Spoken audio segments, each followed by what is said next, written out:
le tau whaai wina o ngā luenga matiu te o le nei fo i asonga fua. Ia ai o se whaasalalonga tu sa o le nei, mai le ofisa au tu o le awhionga le ali pāle mia tai o le mālo. Ia awa fo ia le tātou whiloa inga māsani vai aso tasi mo le whaamala ina o le tele fo i o nisi mata upo e au lava o na manino ia mamala malama ia le whaafonga anga tātou atu nuu. Whaatalofa atu fo i lau awhionga le ali pāle mia ia mālo lava le onu sai, mālo fo i le on sai ai o tiu te mawhaiva o le nei aso. Ja, whaatalofa tātou porkalame lea sa masani on tu le stof.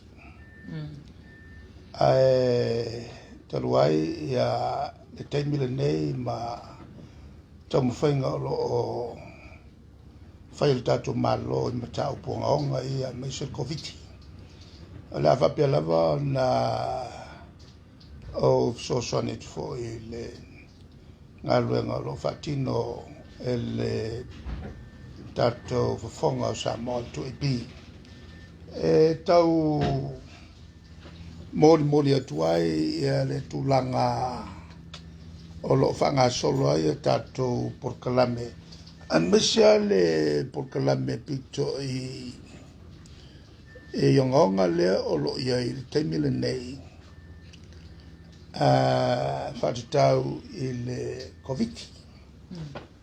Leo se mea vane ai le tāua. O le porkalame nei leanga e awhia yola o la tangata. Ma leo tātou wa tupu nei whiti, tupu isa tunu. E le itu le ua matala tutua le i al whamai. Ua le mawhai o na tāwhio fia i tutonu o whale whanofo e sea. Lala nā lai o na whanofo e sea i a tangata. Mai whafo. A maua i loa se tangata o lo mai. Ka ofia le ngam konfiki.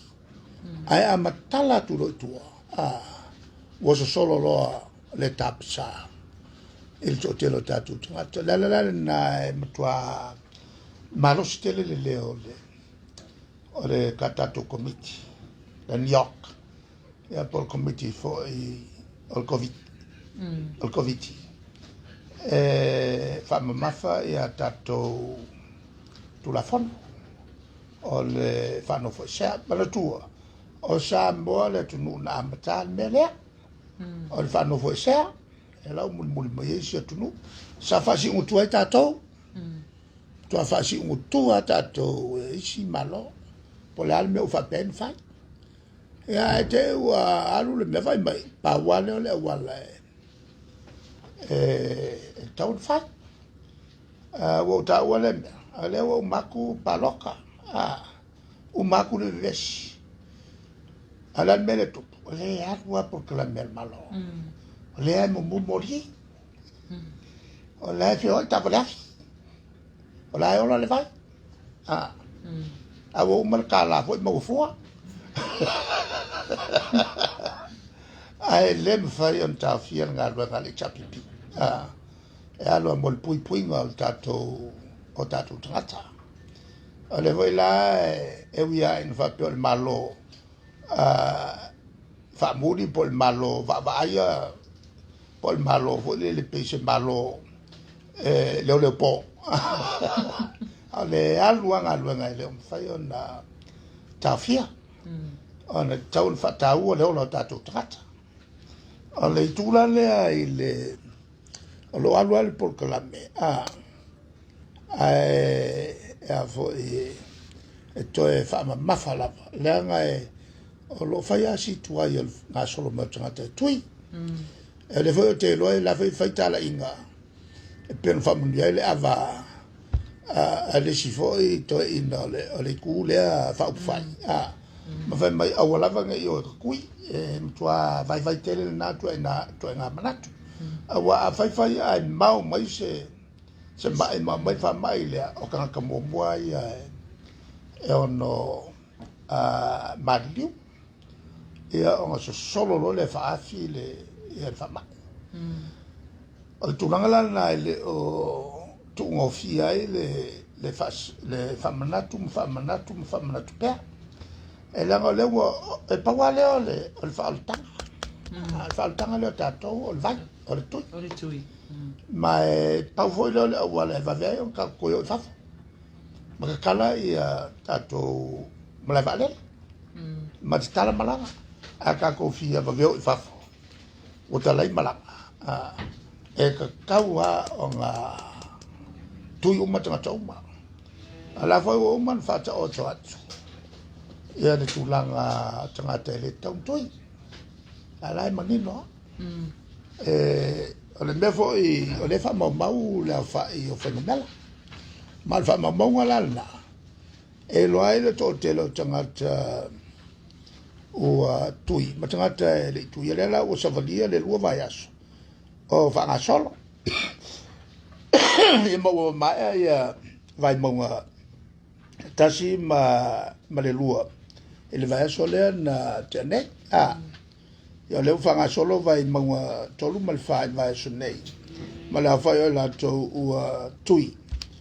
Tanu mai le astona ia le vai aso tolu vai ua ausia nei le fitu afe. Whaase lau sulu ma tolu ai manatua. E ova i le lusa la wafe tātou tangata. E kakau kui ko e sei le vaenga fo la lea e le tau na tuia. Mai o le foi mo silfia le tau no mai an fai ngā malanga tō tele lea. Mai sainga. O le mo vai aku o mai foi mo meo whatalanga tau whaase se. Se ti ngā se o le tunu le o le tunu o manuia. O le tunu o lea au mai e so swani. E ngā whaaleanga. Ma lea o mai e fau o tātou porokeki ngei. Lea ni tāwhia mai o le whama. Ma le vaenga nā ria na maranga mai sainga. Wa umanga kui. Wa umanga nga whai la tō tui, mai o le tūlanga fo, ia la tō test na whai. Negative umaro na wenga, e lai e le o awhia i se siama. O le tūlanga la na tāua te lea i le whai ma lo tupea ia tātou polkaramele nei. Ina ia maua le tātou atunu le latest information. E le whanga solonga mene, ia whataua o tātou tangata. Wai, o mai role siama, ai awhiaka ngā kai ele i tuia. Ia, anga koe sauho i leo le leo. Le leo ho i le whanoa na i o le saunga. Me voi nan tupu i le tātou misala. E mantua te lo tangata ia na maliliu, whanau na maliliu. A waru kui. E re wapea na au mai ai e te tui. Le ango mo whatsala longa, sau i lunga o le TV, whamangaku mai.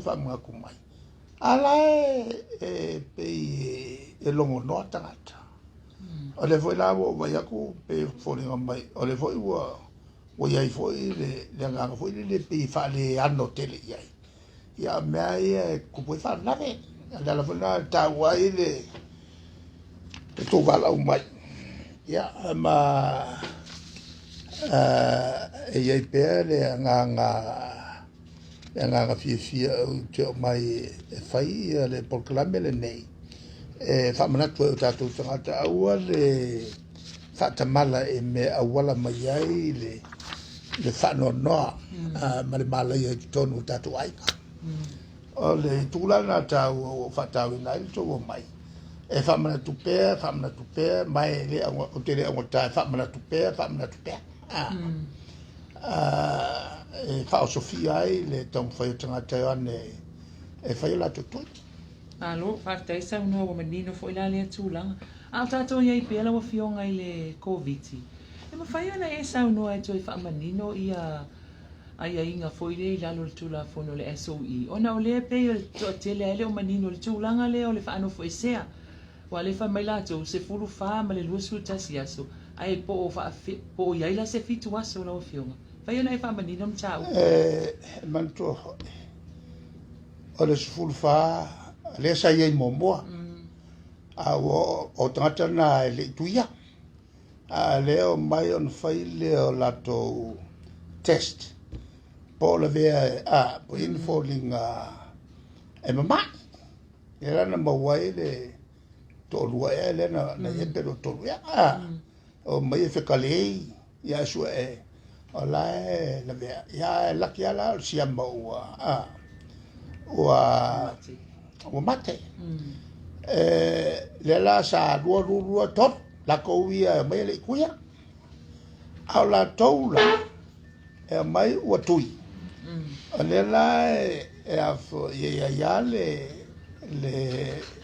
fatanganga al tatu committee e mai au sa lo itua a se vangana la ia ai mai se malanga yan sa mai New Zealand langa lenga mai e kanga ka mai le mela vo e PPCA il fa ba ele na tanga no mai New Zealand ai ma tanga no mai i Europa la PPCA la na fa il fa unga e si le fa no fo vai aso le vanga le se makai ko ale meia sa ka wanga mai o mai ko ele tão tafia o faile unga na fole na sina precaution no winga na se me avoide le se i siaki e per vai aso le tas o le se sanga la ngar kasi vai aso lua vai aso koru vai aso o le lua vai aso mar koru vai aso le sa amaka mai ai o tangate le feina la tutui a sa faia la ko test fo i ai le ni kui la ko test nga e loai o la le afai e ngo mai le fa ngo fo lua vai aso a lua ko si lunga ko lua aso o pisi kele le ya ale ala e fa ko aku ele ko a vaenga la o mai wa uma kui em fa ya mai o lo ko ai no tangata ya no mai tutuila mai o uma tu to siaki la to negative yo lo to sa ka vola nga mai la te silvaenga le sa wa male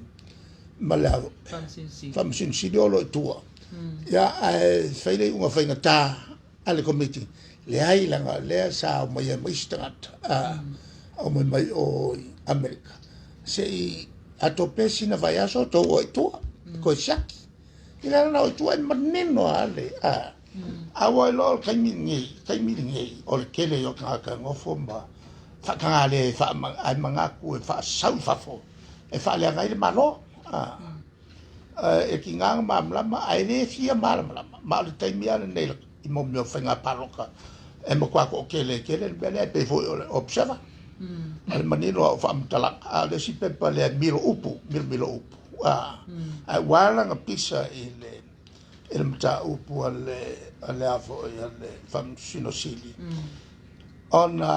ale la unha fiebe ale nga fa pe mai ai e por que ele unha ale comete ale sao fa breve le fa longo i fa malo manga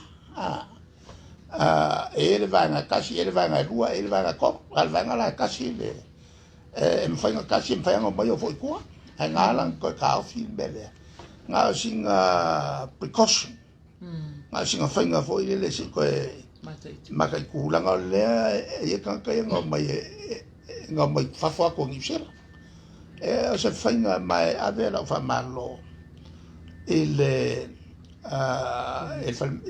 pulanga al falma se fu malo ina le fklenga e ala usa mo kwa fainga kele le si le fo mai le kwa fainga kele fa i mo fai ya ya nga pu ya tato a fai o le wadu la ka usanga ka mangi ka mi o le a manguia ka ko e ka o fa pe o fa alo ma ave fa kai e fa unha e fa la ko e le fa unha fa por kiki a ka ngolo ni fa unha foi e fa por kiki ona ko ko pulo le ma la le winga upuya kuwa ko e winga on mo kuwa winga upuya pe o ka mai ya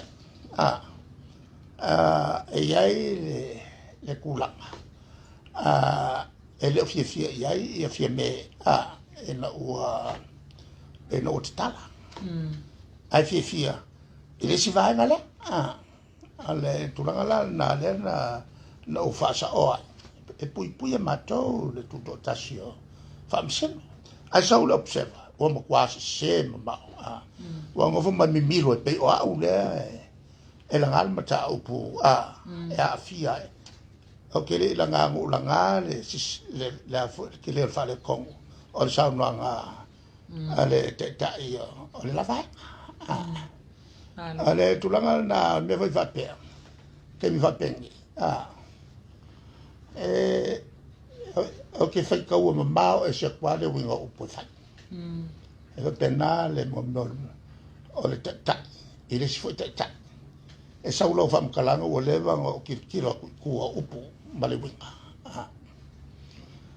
ale tulanga la na le tule sa e langa lai mangingo a fa salonga ale mafai unga tato komiti ile ai yang me porki ki o yang alo fa taisa no ile wafionga ia tele no pena na sila sila fusu anga lu pesoli ai Joseph Parker ile aso na la so fina ngalo mo toa o no fo le lu mambo bo pati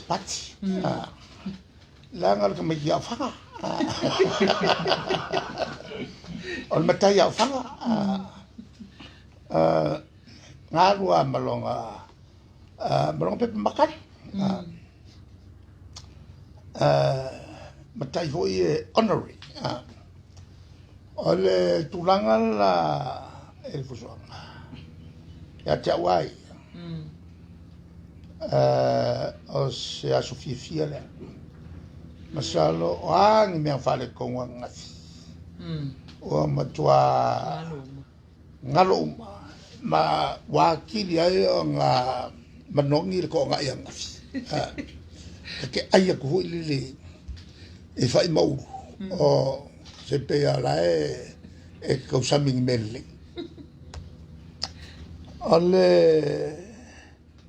ole se senga fusuanga le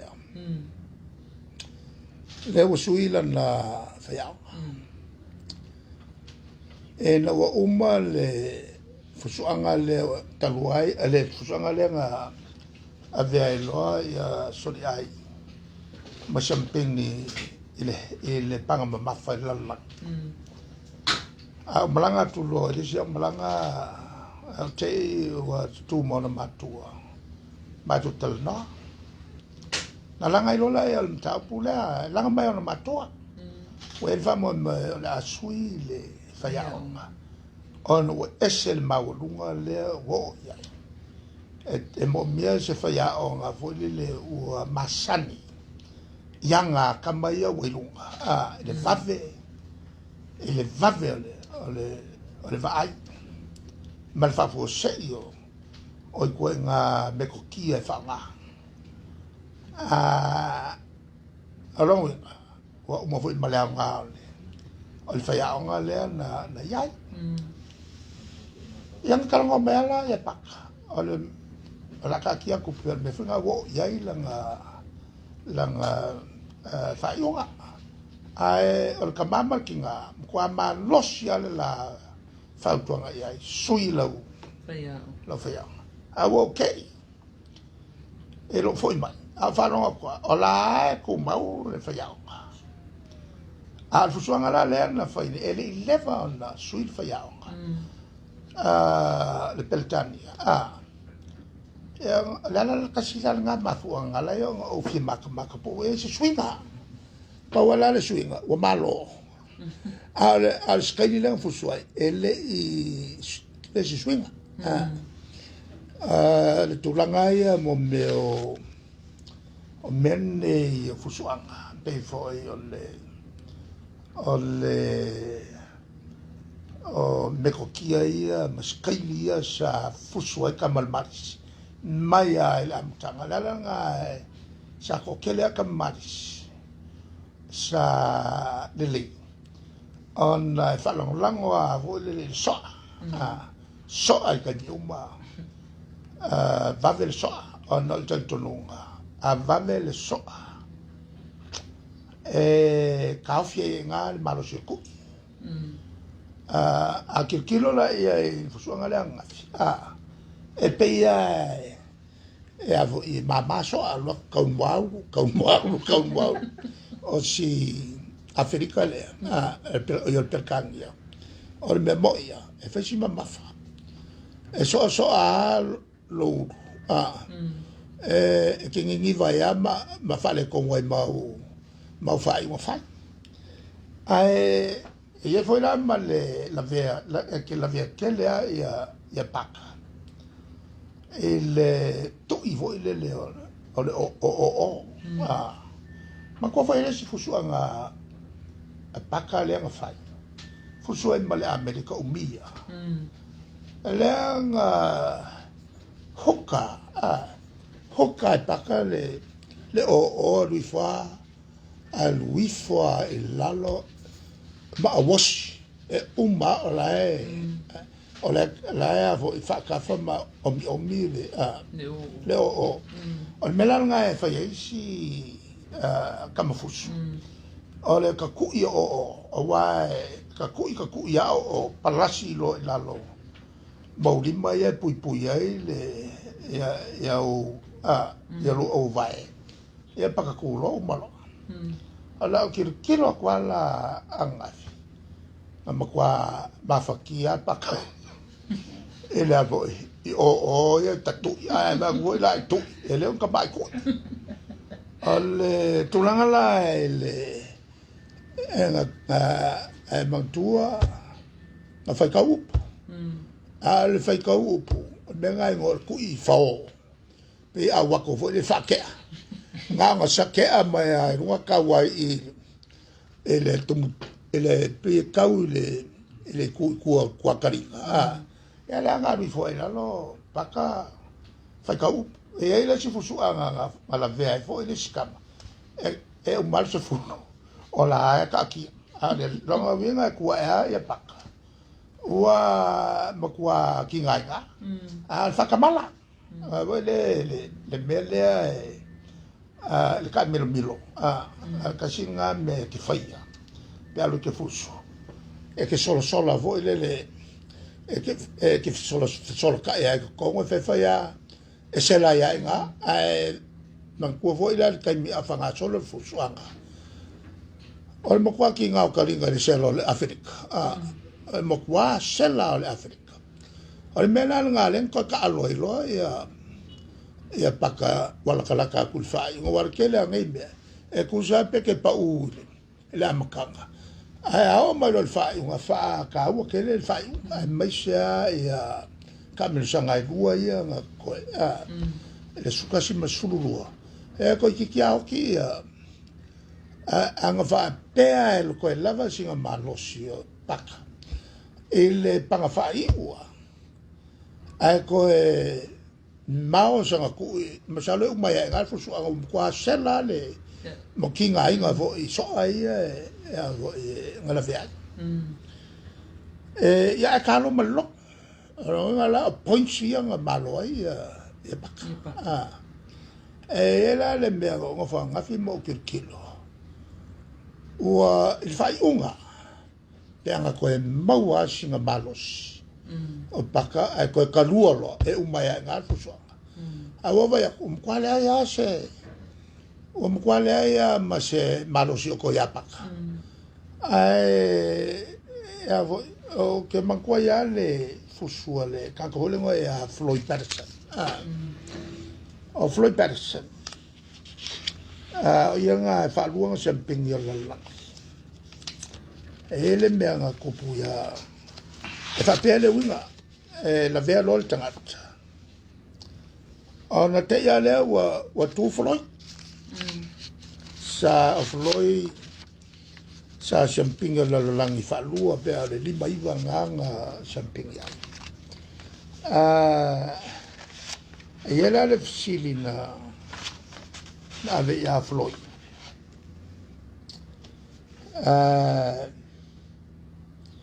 pe asale me ke fe so el mele o le ua la vela na tangat ia tangat lauki ai koe ngofo ai le ka so loa ia ku i oki ale mena ko ele velo ia se panga floi nga ve masiam pingi o lalang le solo fulongo o yongi la fe slowly maiva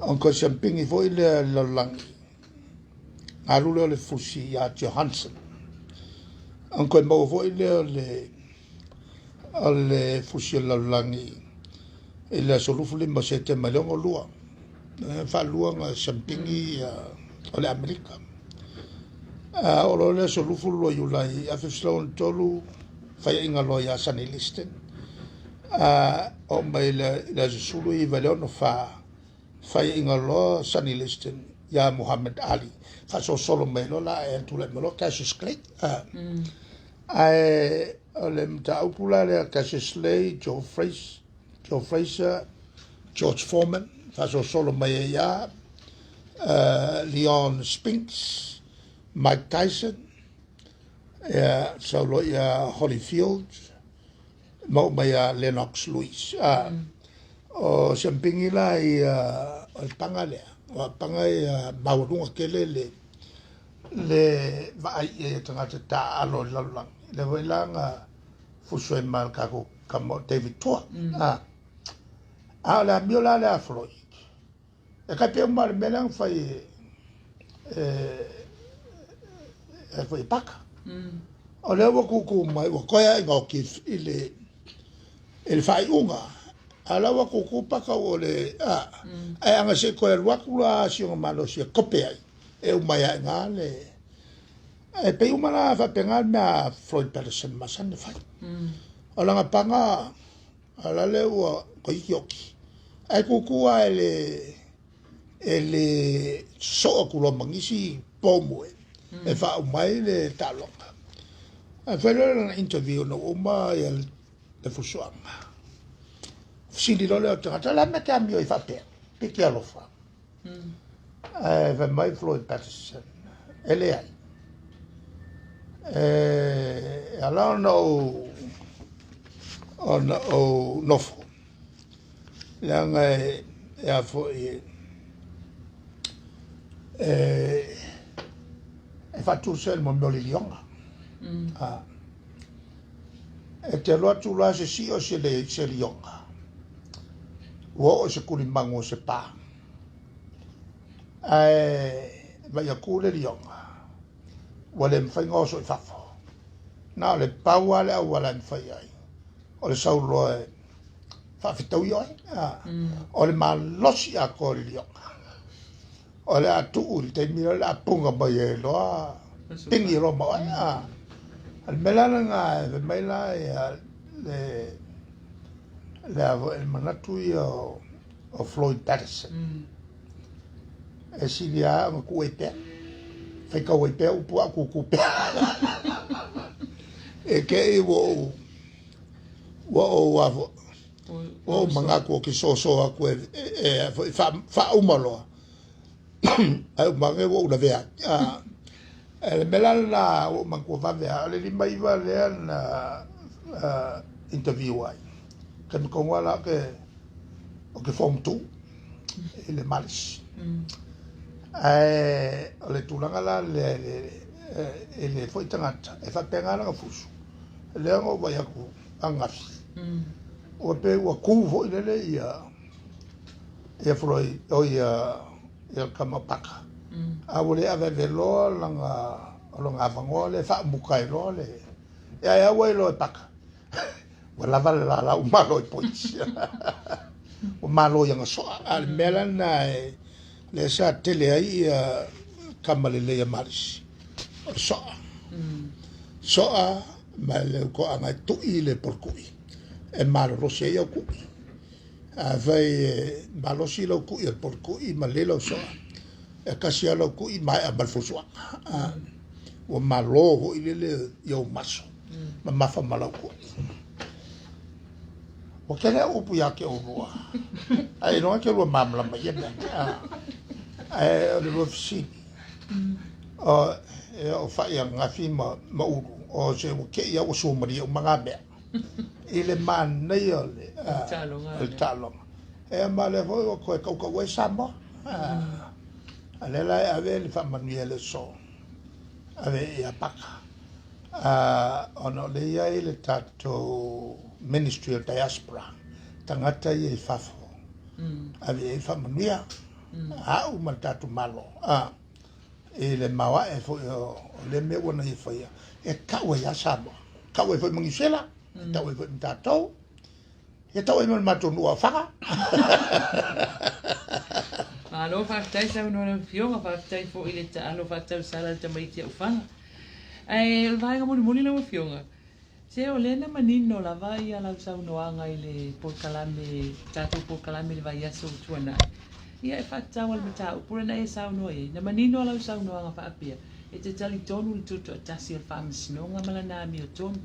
Ia au a telefoni mau whaasalaunga wa salalau solo whaamatalanga, pewa toi mimilo ai ia le a ano tonu alau saunoa, ngā whaina e toi whaamanino alau saunoa. O ke longa mkua mangingoa, le pehu no totala mo atuai, e le tutanga ia wala i fua i fai unga o man fai o man fai unga le committee la to la sa o la to fai unga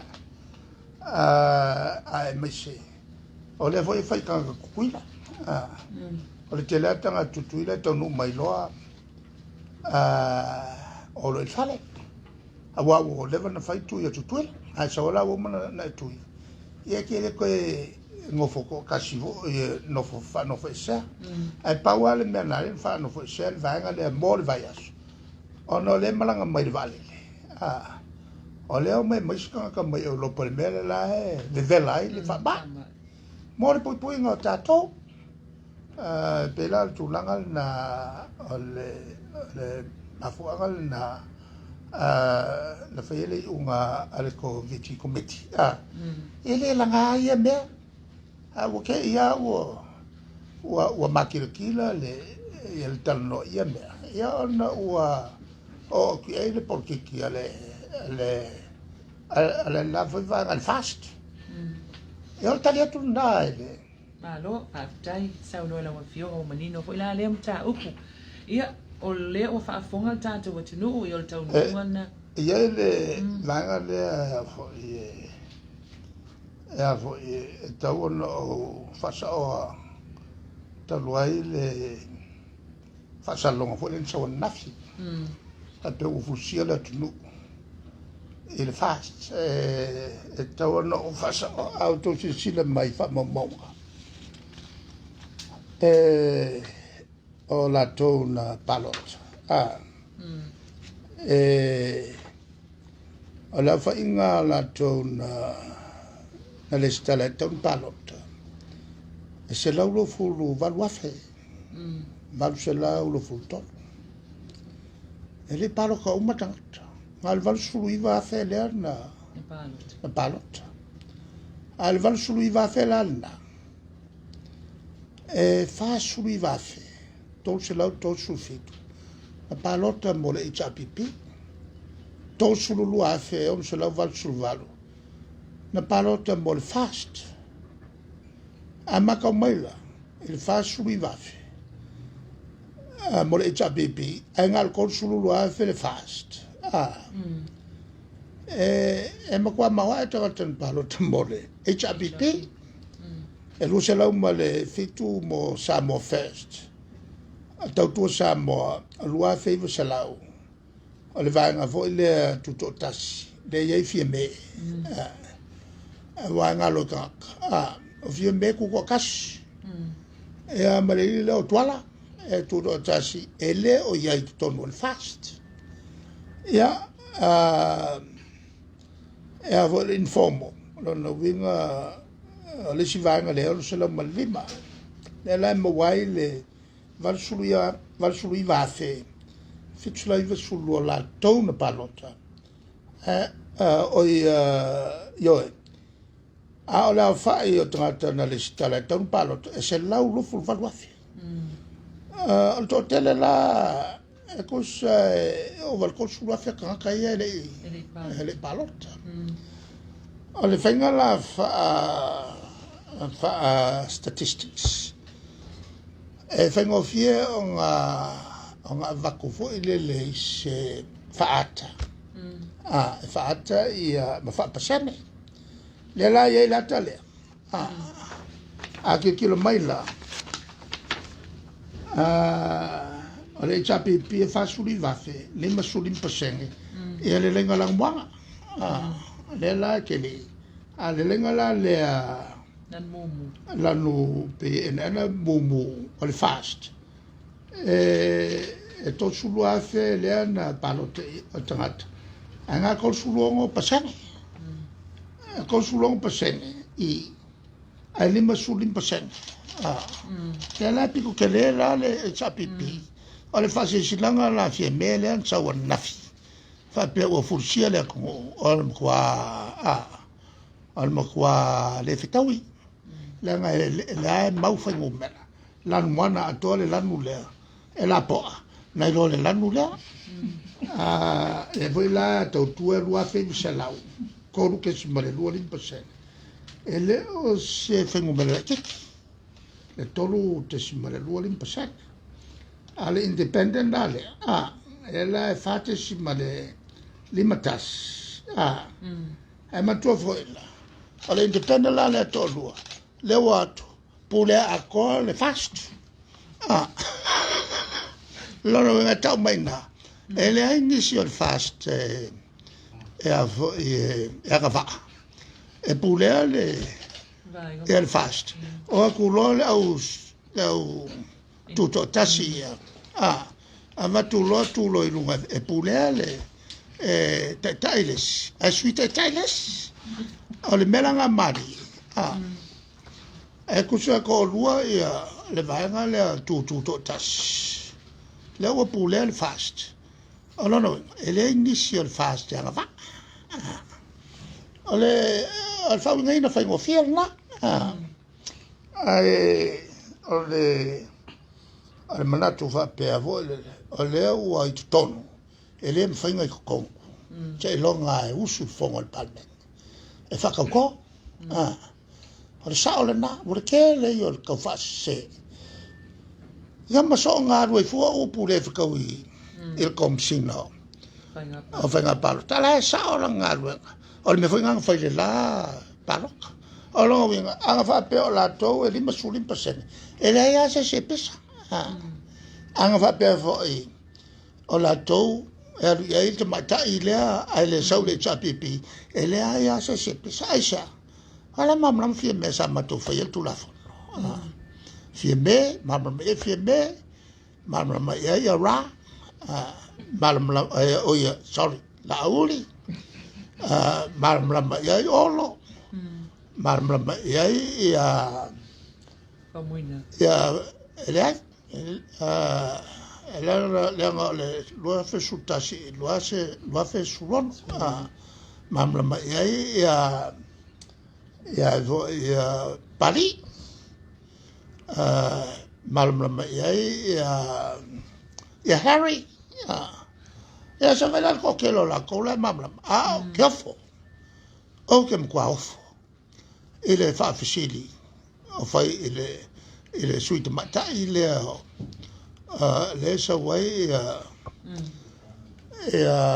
lo fa ya le tali popo tu na wai o ne ya me ela ngo si so yo to o le fa le mangingo le ma le fa sa la vei ma le fa fe ngumia ia o mai le va le fai on se e fenomena e ma kwa makirkila e o mea la ngumbanga yo le chapipinga Lima so, 5%. yo le fala velavea wa kele suya le chapipi o e le la kape e le o sa mai e le suyo o le fas mangayang ka mai paloka o le turanga la na e le mea le fina wia